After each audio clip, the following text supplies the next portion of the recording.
Chapter 7 Walking High Above the World. You ever notice how the smell of gunpowder makes you thirsty?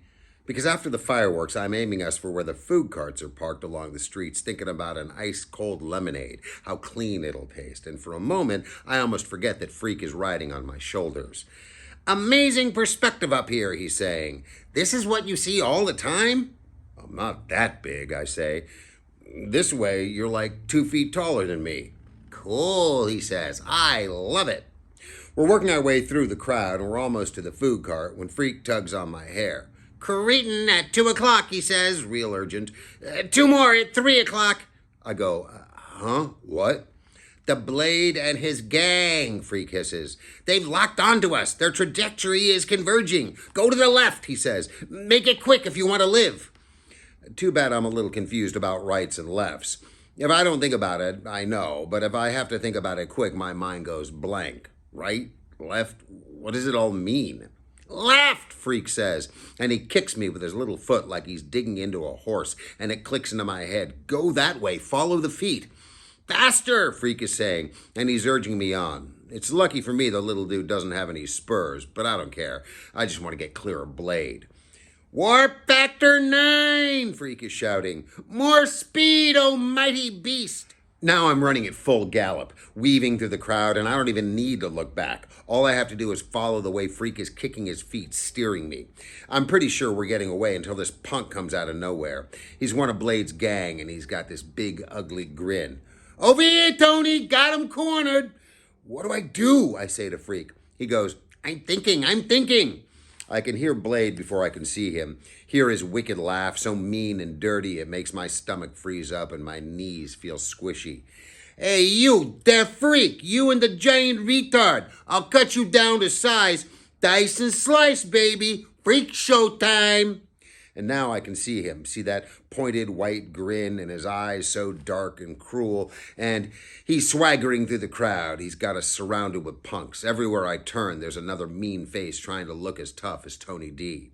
In a small voice, I say, tell me what to do. And Freak just pats me on the shoulder and says, give me a nanosecond to process the alternatives. Slice and dice. That's Blade. He's reaching into his back pocket. Make it quick, I hiss. And then Freak is kicking my right shoulder, and I turn that way, and he's saying, go, go, and I run right over the punk. He's so surprised he loses his bubble gum, and he tries to grab my leg, but I kick free, and I'm running right and then left, running blind, and just letting Freak decide which way we should go, because he must have a plan, a dude as smart as that. Which I'm right about. He does have a plan, only the plan is to run out into the smelly mill pond and drown us both. Go on, he's shouting from up above my head. Trust me, it'll be okay. Blade is shouting too, and I can hear his feet pitter-pattering behind me, catching up. Warp speed, Freak is shouting, and he's kicking with both feet now, which means go straight. Head for the H2O. The pond is right ahead of me, and I'm sort of running along the edge, crunching over the bottles and cans and candy wrappers. And then I hear this zingy sound, and I just know that Blade is swinging a knife, cutting the air right behind us, and there's nowhere to go but into the pond like Freak wants me to. I almost lose it right there, taking that first step because it's a gunky pond and the mud is really oozy and deep and it sucks right up to my knees. But I'm so scared of getting cut by Tony D, so scared he might bite me with those wicked teeth, I just keep going. There's a great ugly sucking sound as my feet come back up out of the mud and I stretch out as far as my legs will go and I take another step and I just keep going. I'm going so fast that the water is up to my chest before Freak gets my attention. He's tugging at my hair with both hands. Whoa, he's saying, slow up, we did it. The mud is up around my knees, and it's real hard to turn around. Finally, I get so I'm facing back to the shore, and there's Blade, just his head above the water, and he looks all white and scared. Help, he's blubbering, choking on that dirty water. And then his punksters are splashing in to rescue him. Man, they can hardly get him loose. The way he's stuck deep in that mud, and before they drag him to shore, they're all covered up with slime and mud. They're gasping like fish, almost too tired to cuss us out. But that doesn't last. Blade is covered with mud right up to his neck, which on him looks natural. He turns to his gang, who look as slimy as he does.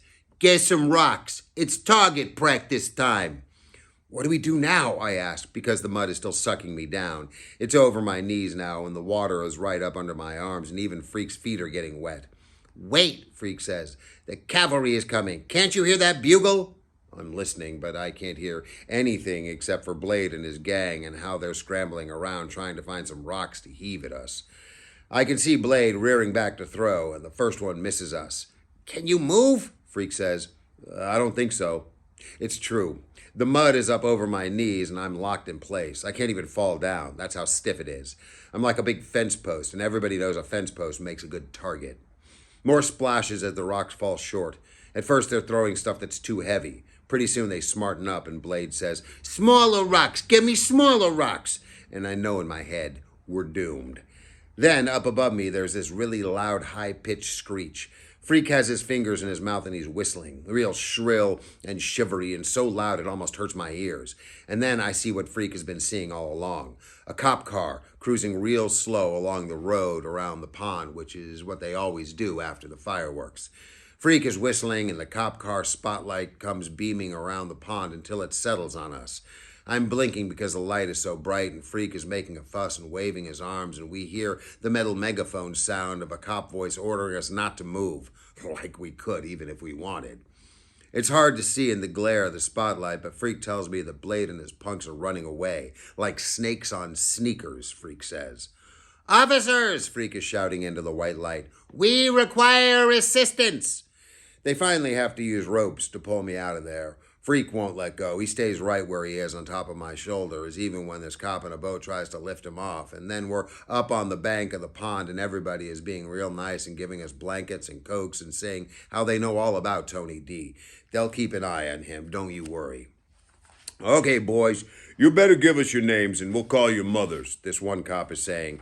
And there's this other guy who's looking to be funny and he says, Hey, isn't that Kenny Kane's boy? Must be. Oh, Killer Kane. Is he still inside? Freak is still holding tight to my shoulders, and when they ask him for his name, he says, We're Freak the Mighty. That's who we are. We're 9 feet tall, in case you haven't noticed. That's how it started, really. How we got to be Freak the Mighty, slaying dragons and fools and walking high above the world.